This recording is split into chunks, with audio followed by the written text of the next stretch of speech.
जनों को मार्गदर्शन प्राप्त हो सके। सत्य बताएं, मैं भूल गया था। हमारे आज बाबूजी का फोन पहुंचा, गुरुजी आप आ रहे हैं। मैंने कहां पे? बोले हमीरपुर।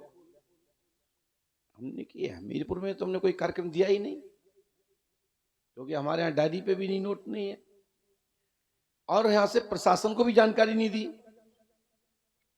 लेकिन अब क्या है कि क्षेत्र के लोगों से लेके चलना है, मिल के चलना है, तो कई बार नियम को तोड़ना पड़ता है। और फिर ससुराल से टेलीफोन हो तो फिर तो सभी नियम टूटे ही जाते हैं।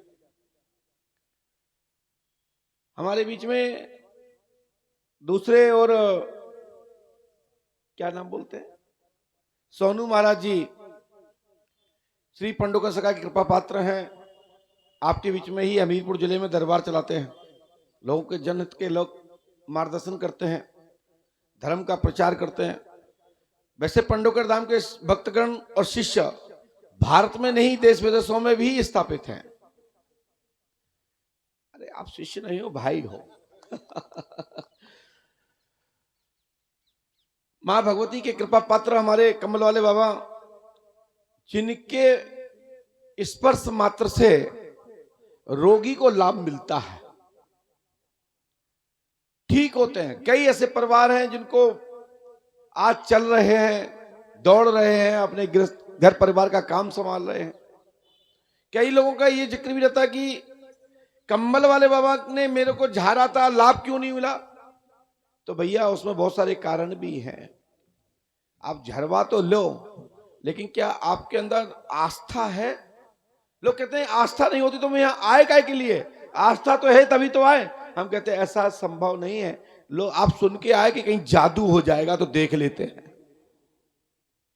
आपके पूर्व जन्मों का जो डेबिट और क्रेडिट जो है, क्योंकि ये बुंदेलखंड है और यहां ऋषि महर्षियों की कमी नहीं रही है, यहां बड़े बड़े संत हुए हैं।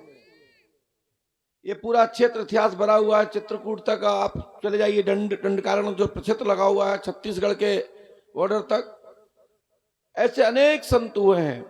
और संतों की जो महिमा जानते हैं वो ही बता सकते हैं, बाकी लोगों को कुछ नहीं बताया जा सकता। तर्क के माध्यम से थोड़ा बहुत जो योग्य व्यक्ति हैं उनके तर्क को सुनाया जाता है, तर्क पर चढ़ा करके, तर्क कसौटी पर उसको परखा जाता है और उसको लोग दुनिया मानती है। पचासों लोग यहाँ पर मिल चुके होंगे, अभी पूर्व में भी आ चुके हैं। कई लोगों को लाभ मिला होगा, कई लोगों को नहीं मिला होगा।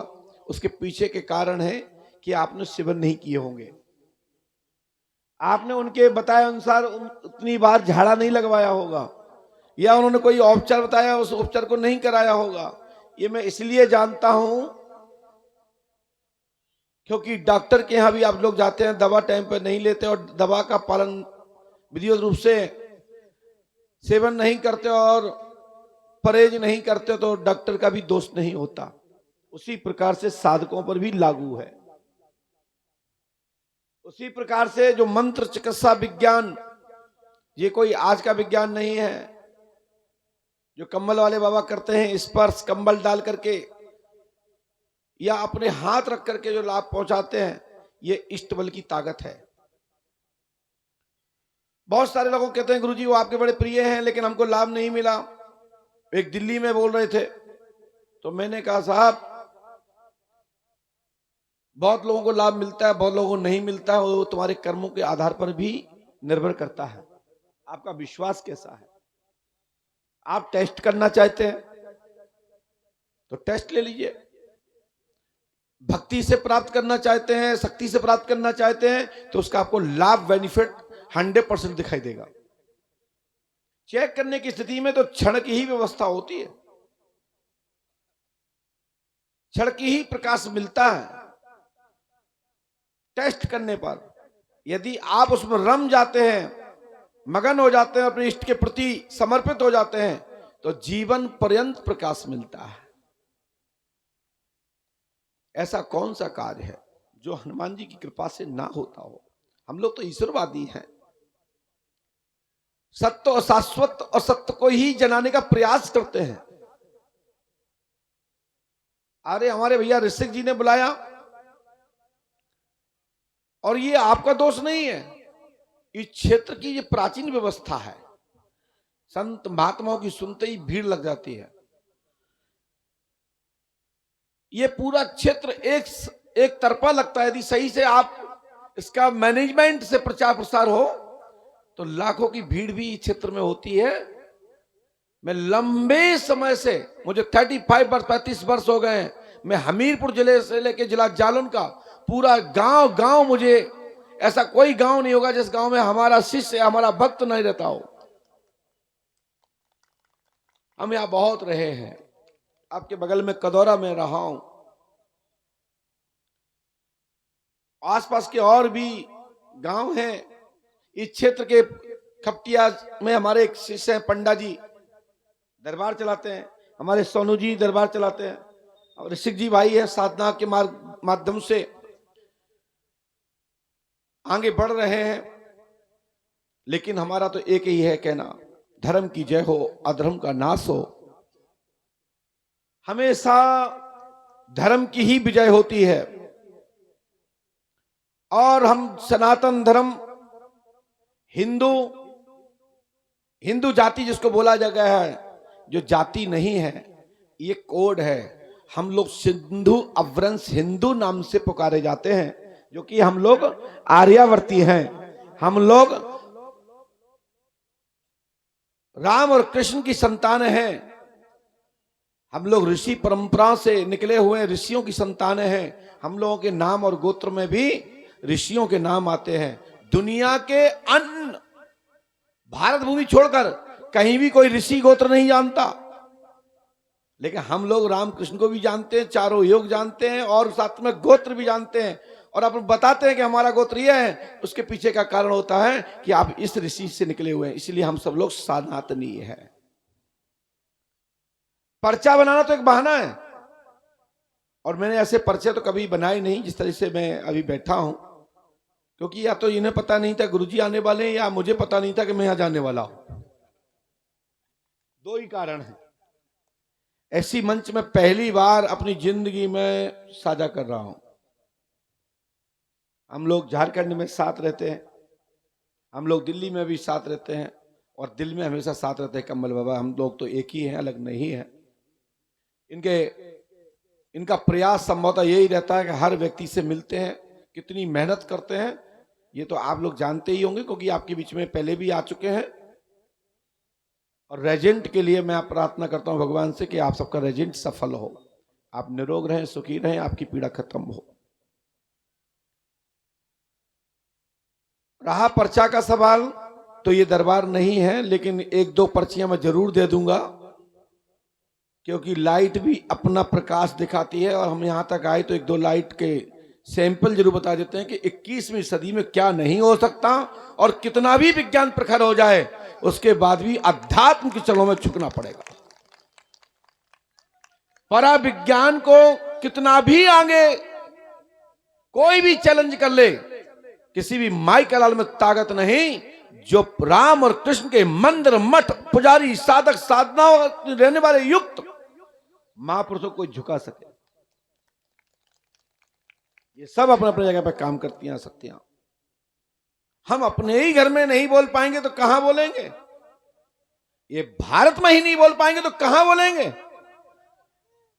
हम लोग नीदरलैंड, कनाडा, दुबई, वहां के लोगों के बीच में धर्म की स्थापना में राम और कृष्ण के गुणगान करके, संत महंत ऋषि मुनियों के आख्यानों को सुना करके, और मंत्र जगत की शक्ति को दर्शन करा करके पंडोकर धाम की धैली पर आकर के उनको नतमस्तक करा देते हैं।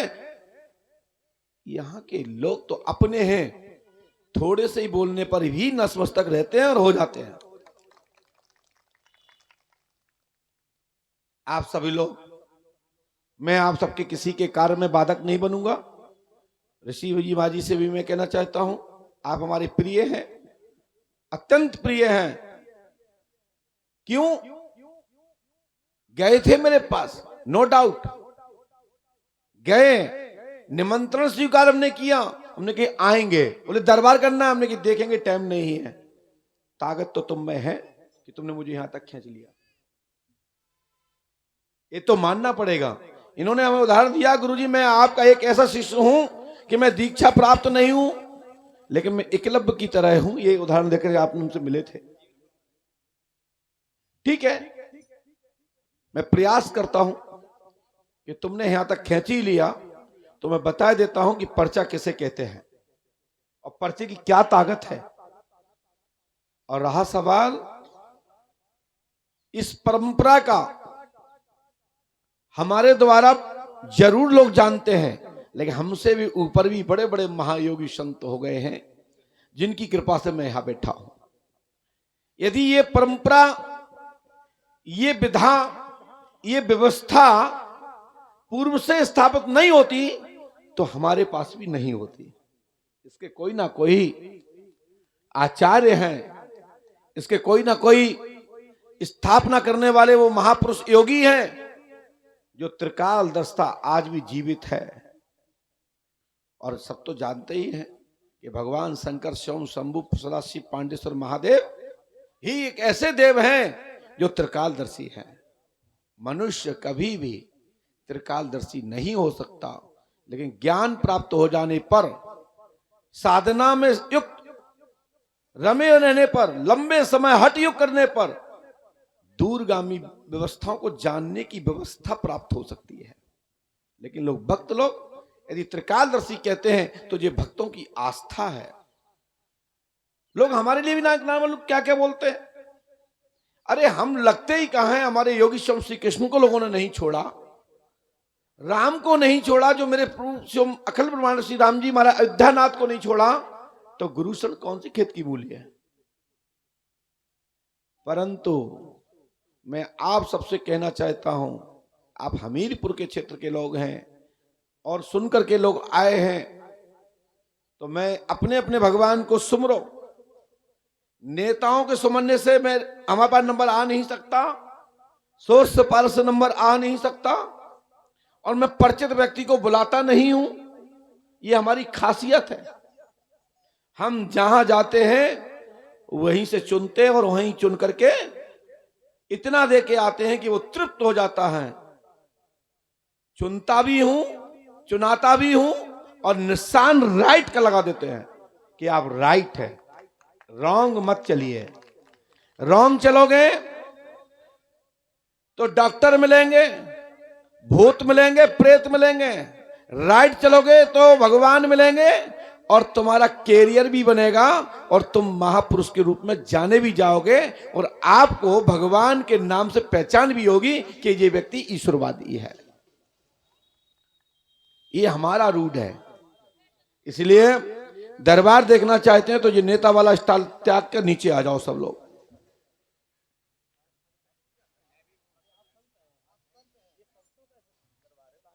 और क्योंकि दरबार देखना है तो नीचे आ जाओ, और भाषण सुनने हो तो फिर हम जो वाला सिस्टम खत्म करें, दूसरा भाषण बोलना चालू करें। तो फिर हम क्या है कि भारत में रह रहे हैं, उत्तर प्रदेश में क्राइम दूर दूर तक हाहाकार रहा है कि मुझे आने दो। वो कहते नारे ना, क्यों? बोले बाबा है यहां।